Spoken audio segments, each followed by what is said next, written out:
Dear Rocket, you came into this world the way you've remained, perfectly. You came 2 days before you were due, always the gentleman. In a birth that felt like the sunrise. Turn around, the midwife said. Pick up your son. And you swam, and I lifted and kissed you, and we locked eyes, and you took air and took me. Pink ball of perfection.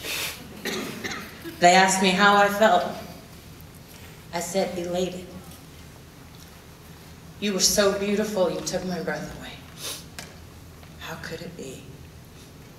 This boy, my son. My son.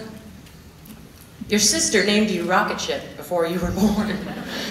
Rocket Ship, rock on, to be exact. As you know, the nickname stuck. I dressed you in blue. Your hair was red and blonde with ringlets. You didn't talk much or cry much. You just smiled and you rolled around and you climbed and you grew. And you slept on your daddy's chest and you grew until you had Chuck Taylors and a newsboy cap and words and freckles across the bridge of your nose, which destroy me, by the way.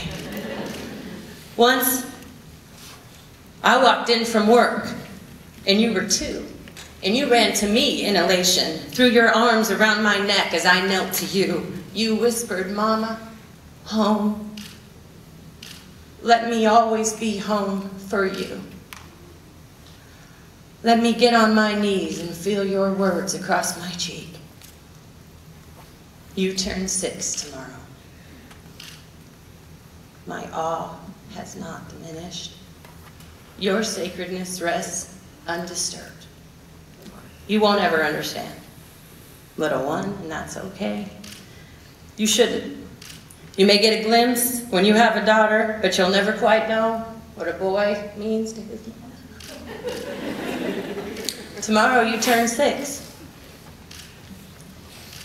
The birthdays hurt a little. Because I remember when you were 18 months old, I got sick and was lost and I left you. For 2 years, I left you. For 2 years, I couldn't see, and I ran searching for something, stopping by as Mama, holding you in the night sometimes when the whiskey hadn't taken me completely, crying softly in the folds of your neck as you slept, begging for a change and dying. How did I go so long? How did I not see that all I needed and all I sought and all I was dying for rested in the freckles across the bridge of your nose, in the little feet that ran to me, in the blue eyes that forgave as I walked away again. Without a word you explained. If I could only see you clearly for one single moment, I would know freedom. And finally, I saw. But that time still sits like a boulder on my chest, like 1,000 pounds of granite grief. Of the time I missed, of the boy who missed me. But this isn't a sad story. This story ends in joy. You know it ends in you and me and a homeschool room. Fuck reading, let's make messes. And stories in the big bed and breakdancing and Modest Mouse and mohawks and baking cookies and sand and dirt and transformer pajamas and stuffed seals and farting noises and you and me, a boy and his mama who's home.